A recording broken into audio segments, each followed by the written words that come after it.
வணக்கம். இன்றைய மாவட்ட செய்திகள். சேலம் மாவட்டம் தலைவாசல் பகுதியை சேர்ந்தவர் அப்துல் ரகுமான், வயது 32. இவரது மனைவி ரோஷினா பேகம். இவர் சில மாதம் முன்பு டிரைவர் வேலைக்காக குவைத் சென்றார். ஆனால் அங்கு டிரைவர் வேலை கொடுக்காமல் வேறொரு நிறுவனத்தில் வேலை வழங்கினர். அங்கு உணவு, விடுதி உள்ளிட்ட வசதிகள் செய்து கொடுக்காமல் கொத்தடிமை போல் நடத்தி வந்தனர். மேலும் அவரது பாஸ்போர்ட், விசாவை பறித்தனர். உயிருடன் இருக்க வேண்டுமானால் நாங்கள் சொல்லும் வேலையை செய் என மிரட்டி வருவதாக அப்துல் ரகுமான் கண்ணீருடன் வீடியோ வெளியிட்டுள்ளார். என் பேர் அப்துல் ரஹ்மான். நான் இந்த மாதிரி குவைத்துக்கு வேலைக்கு வந்தேன். என் டிரைவர் இந்த மாதிரி குவைத்துக்கு டிரைவருக்கு வேலைக்குன்னு கூப்பிட்டு வந்து என் ஸ்பான்சர் எடுத்து வேற இடத்துல வேலைக்கு விட்டுட்டான். ஆனால் விசா எடுத்த இடம் வேற, நான் செய்கிற இடம் வேற இடத்துல. அந்த வீட்டில் சரியான சாப்பாடு இல்லை, சரியான ரூம் வசதி இல்லை, வேலை அதிகமாக கொடுக்குறானுங்க. ஏதாவது எதிர்த்து கேட்டால் அடிக்க வரான், ஓவரா பேசுகிறான். அதுக்கப்புறம் நான் ஊருக்கு போறேன், என்னை ஊருக்கு அனுப்பிடு அப்படின்னு சொன்னதுக்கு ஊருக்கெல்லாம் அனுப்ப முடியாது, நீ எங்க வேணாலும் போய் கேட்டு என்னை ரூம்ல வச்ச டார்ச்சர் பண்றான். சாவியை பிடிங்கிட்டு, என் பாஸ்போர்ட்டையும் பிடிங்கிட்டு, என் சிவில் ஐடியை பிடிங்கிட்டு நீ வெளியே போ, நீ எங்க வேணாலும் போய்க்க, கொய்த்து விட்டு உயிரோட போக முடியாது அப்படின்னு மிரட்டுறான். நானும் இந்தியன் எம்பசில கம்ப்ளைண்ட் கொடுத்தேன். இந்தியன் எம்பசில கம்ப்ளைண்ட் கொடுத்த பிறகு அவங்க என்ன சொல்றாங்க, கஃபீல் வந்து கேஸ் கொடுத்துட்டான், நீ ஜெயிலுக்கு தான் போகணும், ஜெயிலுக்கு போயிட்டு தான் போகணும் அப்படின்னு சொல்லி பயமுறுத்துறாங்க. நான் எதுக்குங்க ஜெயிலுக்கு போகணும்? நான் என்ன தப்பு செஞ்சேன் சொல்லுங்க? நான் என்ன தப்பு செஞ்சேன்? அவனு பாஸ்போர்ட், சிவில் ஐடி எல்லாம் வாங்கிட்டு என்னை அடிச்சு வெளியே அனுப்புறான். நான் எங்கதான் போறது? இது மாதிரி நான் சொல்லிட்டேன். கஃபீல் இந்தியன் எம்பசில சொன்னதுக்கு இல்ல கஃபீல் கேஸ் கொடுத்துருக்கான், அதெல்லாம் ஒண்ணும் செய்ய முடியாது அப்படின்னு சொல்றாங்க. எனக்கு ரொம்ப பயமா இருக்கு. ஜெயிலுக்கு போனா எனக்கு எதாவது ஆயிடுவோம், ரொம்ப பயமா இருக்குது. நான் ஜெயிலுக்கு போக கூடாது, நான் எப்படியாவது பத்திரமா ஊருக்கு போகணும். இது எப்படியாவது இந்தியாவுக்கு தெரியப்படுத்துங்க. இது ஏன் இந்த பதவி போறோம்னா எல்லாத்துக்கும் தெரியணும், எப்படியாவது இந்திய சிஎம்க்கு எப்படியாவது தெரியணும், தமிழ்நாடு சிஎம்க்கு அப்படின்னு தான் இந்த பதிவு போடுறேன். எப்படியாவது இந்த பதிவை நிறைய பேத்துக்கு ஷேர் பண்ணி என்னை எப்படியாவது காப்பாத்தி கூட்டு போயிடுங்க. இப்போ ஒரு ஃப்ரெண்ட் ரூம்ல இருந்து தான் பேசிக்கிட்டு இருக்கிறேன். தமிழக முதல்வர் ஸ்டாலின் தலையிட்டு குவைத்தில் பரிதவிக்கும் அப்துல் ரகுமானை மீட்க உதவ வேண்டும் என அப்துல் ரகுமான் மனைவி ரோஷினா பேகம் வேண்டுகோள் விடுத்தார். திருப்பூர் மாவட்டம் பல்லடம் வட்டாரத்தில் பரம்பிக்குளம் ஆழியாறு பிஏபி திட்டம் மூலம் பல ஆயிரம் ஏக்கர் நிலங்கள் பாசன வசதி பெறுகிறது. ஆண்டுக்கு 500 மில்லிமீட்டர் மழை பதிவாகும் நிலையில் பல்லடத்தில் மழைநீர் சேகரிப்பு திட்டம் எதுவும் நடைமுறையில் இல்லை. எனவே பல்லடம் பகுதிக்கு நீர் செறிவூட்டும் திட்டத்தை செயல்படுத்த வேண்டும் என்ற ஒற்றை கோரிக்கையை முன்வைத்து அனைத்து அரசியல் கட்சியினர் மற்றும் அமைப்புகளை ஒன்று திரட்டும் பணியில் விவசாயிகள் தீவிரம் காட்டி வருகின்றனர். இதுகுறித்து பல்லடம் சுக்கம்பாளையம் முன்னோடி விவசாயி சுப்பையன், திருப்பூர் மற்றும் கோவை மாவட்ட விசைத்தறி உரிமையாளர் சங்க தலைவர் வேலுச்சாமி, கோடங்கிப்பாளையம் முன்னாள் ஊராட்சி தலைவர் பழனிசாமி, பருவாய் பகுதி விவசாயி ஆனந்த், தமிழக விவசாயிகள் சங்க ஒன்றிய செயலாளர் பழனிசாமி, முன்னாள் மாவட்ட கவுன்சிலர் ராஜேந்திரன் மற்றும் சமூக ஆர்வலர் கூட்டமைப்பு தலைவர் அண்ணாதுரை ஆகியோர் கூறியதாவது: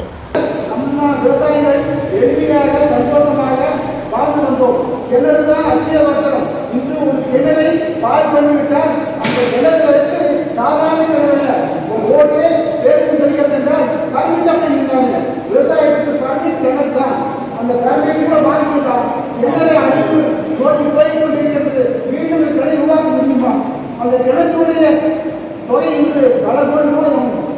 அதை யாரும் புரிந்து கொள்வதற்காக இருக்கிறோம் என்றால் நாம் எல்லாம் ஒரு ஏதோ ஒரு போட்டி போய் கொண்டிருக்கின்றோம்.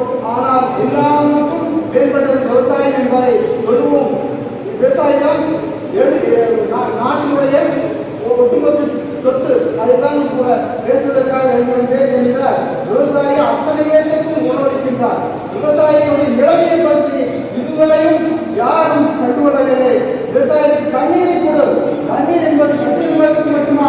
தண்ணீர் என்பது பவனுக்கு மட்டுமா? தண்ணீர் என்பது உள்ளாட்சிக்கு மட்டுமா? ஏன் நமக்கு நாங்கள் விவசாயி தானே? ஏன் ஒவ்வொருவருக்கும் ஓட்டு என்பது சமம் தானே?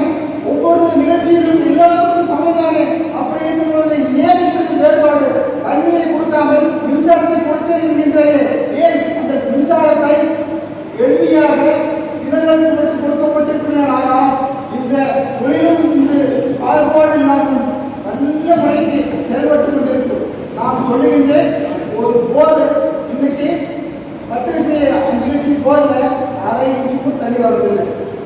ஆனால் இதனுடைய நிலைமைக்கு உடனே நீ வாய்க்காலை கட்டி அனைத்து குளங்கள் நடப்பு. இதனால் அரசுக்கு எக்கச்சக்கமான மின்சாரம் மிச்சமாகும். அந்த மீதியை தொழிலுக்கு கொடு. தொழில் அரசு அவருக்கு செய்யாது. ஏன் செய்யாது என்றால் அவர்கள் எல்லாருமே இந்தியாவை ஓட்டு வாங்கி செய்யவில்லை. ஏனென்றால் நேரடியாக மக்களிடத்தில் ஒரு பேப்பரை கொடுத்துக் கொண்டு அவர்கள் அழிவிட்டு சென்று விடுகிறார்கள். ஆனால் நாம் நம்முடைய நிகழ்வுகளை யாரும் சொல்வது இந்த முன்னாள் பல்லடம் வறட்சி மிகுந்த பகுதியாக உள்ளது. இங்கு ஆறு, ஏரி உள்ளிட்ட நீர்நிலைகள் கிடையாது. பல்லடத்தின் கிழக்கு பகுதி மட்டும் PAB பாசன திட்டம் மூலம் பயன்பெறுகிறது. தெற்கு மற்றும் மேற்கு பகுதிகளில் நீர் ஆதாரங்கள் கிடையாது. கடந்த காலத்தில் பரவலாக விவசாயம் நடந்து வந்த நிலையில் நீர் பற்றாக்குறை காரணமாக பாசன பரப்புகள் படிப்படியாக குறைந்தன. அத்திக்கடவு அவிநாசி திட்டத்தை விவசாயிகள் போராடி பெற்றனர். அதுபோல் பல்லடத்திற்கான நீர் செறிவூட்டும் திட்டத்திற்காகவும் போராட வேண்டிய கட்டாயம் ஏற்பட்டுள்ளது. இதன்படி அத்திக்கடவு அவிநாசி திட்டத்தை பல்லடம் வரை நீட்டிக்க வேண்டும் அல்லது நீண்டகால கோரிக்கையான ஆனைமலையாறு நல்லாறு திட்டத்தை உடனே செயல்படுத்த வேண்டும். பல்லடத்திற்கான நீர் ஆதாரங்கள் தரும் எந்த ஒரு திட்டத்தையும் ஆட்சியாளர்கள் இதுவரை செயல்படுத்தவில்லை. எதிர்கால சந்ததிகளை காக்க வேண்டிய கட்டாயம் ஏற்பட்டுள்ளது. எனவே பல்லடம் பகுதிக்கான நீர் செறிவூட்டும் திட்டத்தை செயல்படுத்த அரசு நடவடிக்கை எடுக்க வேண்டும். இதற்காக அனைவரும் ஒருங்கிணைய வேண்டும். முதல் கட்டமாக திருப்பூர் கலெக்டரை சந்தித்து கோரிக்கை வைக்கப்படும். அடுத்து நீர் செறிவூட்டும் திட்டத்தை வலியுறுத்தி பொதுமக்களிடம் விழிப்புணர்வு ஏற்படுத்தப்படும். ஏதாவது ஒரு நீர் ஆதாரத்தை பெறும் வரை தொடர்ந்து போராடுவோம். பல்லடத்தை வறட்சியிலிருந்து மீட்கும் வரை ஓயமாட்டோம் என்றனர். தங்கம் வெள்ளி விலையேற்றத்தால் ஜரிகை விலை கிராம் 110 ரூபாய் வரை உயர்ந்துள்ளது. இதன் தாக்கம் பட்டு சேலைகளின் விலையை 30% வரை உயர்த்தியது. இதன் காரணமாக பட்டு வகைகள் தேங்குவதால் உற்பத்தியாளர்கள், நெசவாளர்கள் கவலை அடைந்துள்ளனர். காஞ்சிபுரத்தில் கைத்தறியால் உற்பத்தி செய்யப்படும் பட்டு சேலைகள் உலக புகழ் பெற்றவை. மத்திய அரசின் புவிசார் குறியீடு உள்ளதால் காஞ்சி பட்டு சேலை விற்பனைக்கு மேலும் ஊக்கமாக உள்ளது. பாரம்பரிய பட்டு சேலைகள் உற்பத்தி பல்வேறு காரணங்களால் பாதிக்கப்பட்டு வருகிறது. இதனால் விற்பனை சரிந்து நெசவாளர்கள் நேரடியாக பாதிக்கப்படுகின்றனர். கைத்தறி சங்கத்திலும் தனியாரிடமும் 30,000க்கும் மேற்பட்ட நெசவாளர்கள் பணியாற்றுகின்றனர். மூலப்பொருட்கள் விற்பனை, சாயமிடுதல் என நெசவு பணியின் பிற தொழில்களை நம்பியும் ஆயிரக்கணக்கானோர் உள்ளனர். ஜரிகை உற்பத்தியில் தங்கமும் வெள்ளியும் முக்கிய மூலப்பொருட்களாக உள்ளன. காஞ்சிபுரம் ஓரிக்கையில் உள்ள தமிழ்நாடு ஜரிகை ஆலையில் உற்பத்தி செய்யப்படும் ஜரிகையே காஞ்சிபுரம் பட்டு சேலைகளுக்கு பிரதானம். ஜரிகையில் 0.5% தங்கமும் 40% வெள்ளியும் 35.5% காப்பரும் 24.0% பட்டு இழையும் உள்ளன.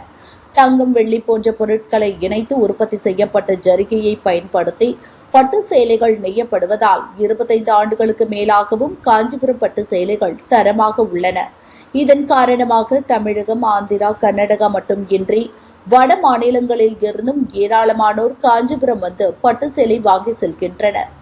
கைத்தறி கூட்டுறவு சங்கங்கள் மற்றும் தனியார் கடைகள் வாயிலாக ஆண்டுக்கு சராசரியாக 300 கோடி ரூபாய்க்கு பட்டு சேலை வியாபாரம் காஞ்சிபுரத்தில் நடக்கிறது. கூலி பிரச்சனை, நெசவாளர்கள் பற்றாக்குறை, விற்பனை மந்தம் என பல்வேறு பிரச்சனைகள் நடுவே தங்கம் மற்றும் வெள்ளி விலையேற்றம் காரணமாக ஜரிகை விலையும் கணிசமாக உயர்ந்துள்ளது. இதன் காரணமாக காஞ்சி பட்டு சேலைகள் விலையும் உயர்ந்து வர்த்தகம் பாதிக்கும் சூழல் ஏற்பட்டுள்ளது. தங்கம் விலை நாளுக்கு நாள் ஏறுவதால் பட்டு சேலை உற்பத்தியாளர்களும் கலக்கமடைந்துள்ளனர்.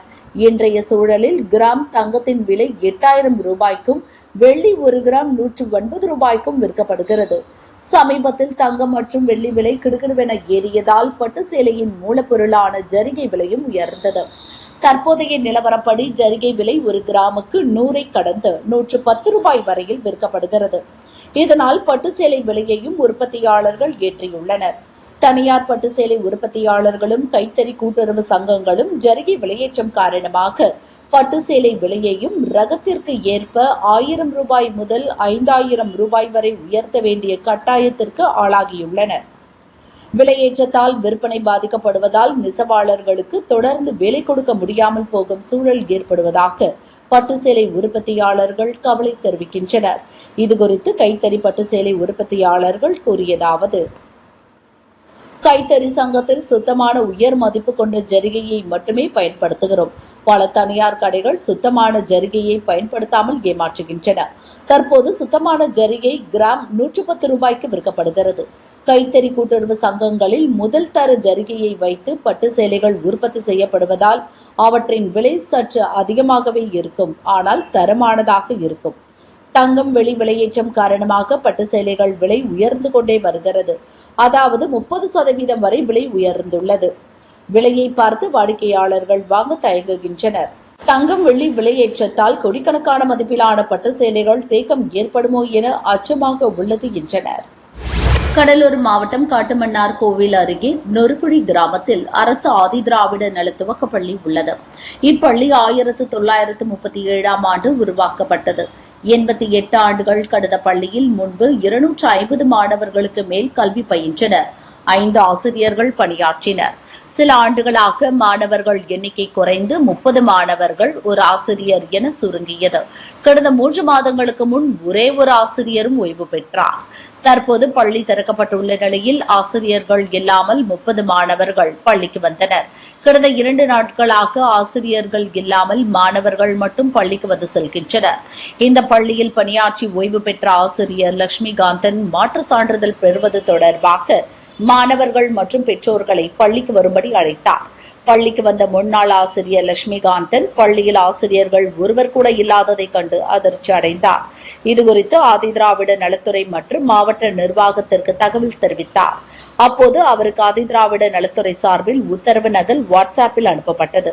அதில் தொருக்குழி பள்ளி உட்பட மாவட்டத்தில் 12 ஆதிதிராவிட நல தொடக்க பள்ளிகளுக்கு ஆசிரியர்கள் இல்லை. இதனால் வேறு பள்ளிகளில் பணியாற்றும் ஆசிரியர்கள் மற்றும் விடுதி காப்பாளர்கள் கூடுதல் பொறுப்பை ஏற்க வேண்டும் என அந்த உத்தரவில் குறிப்பிடப்பட்டிருந்தது.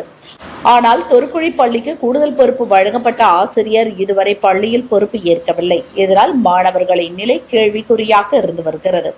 ஆதிதிராவிடர் மாணவர் நலன் கருதி உடனடியாக ஆசிரியரை நியமிக்க வேண்டும் என பெற்றோர்கள் அரசுக்கு கோரிக்கை விடுத்தனர்.